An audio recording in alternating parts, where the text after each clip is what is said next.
सभी दोस्तों को मैं अपने कुसुम लोकगीत चैनल पे आप लोग का स्वागत करती हूँ। हम दोनों सहेली सुनाने चल रही हूँ बहुत प्यारा सा नाच गीत।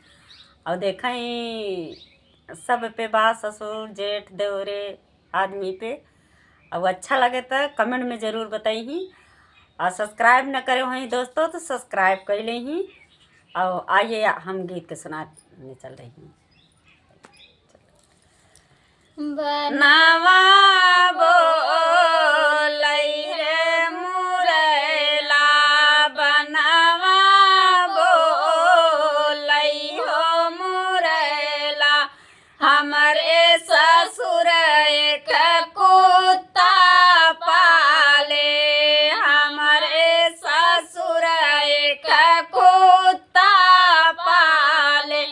हमहु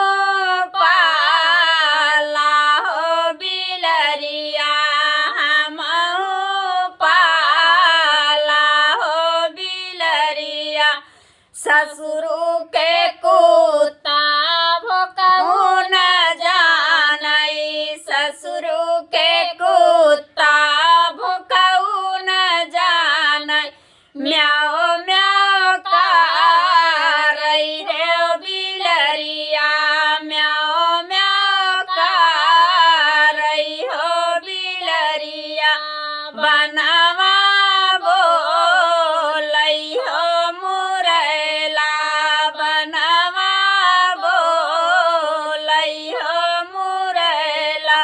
हमरे जेठ एक सुग्गा पाले, हमरे जेठ एक सुग्गा पाले।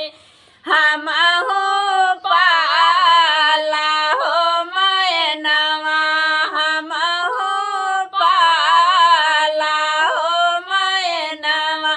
जेठ के सुग्गा बोलै न जानई, जेठ के सुग्गा बोलै न जानई। राम राम जापै हो मैनवा, राम राम जापै हो मैनवा।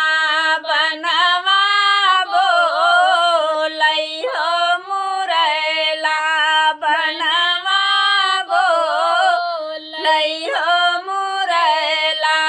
हमरे देवर एक कापी पाले, हमरे देवर एक कापी पाले।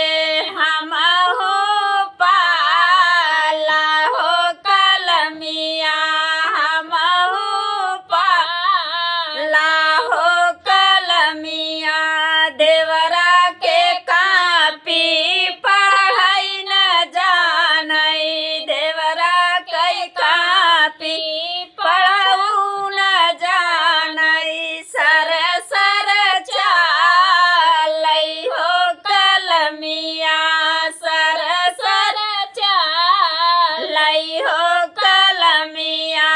बनवा बोलै हो मुरैला, बनवा बोलै हो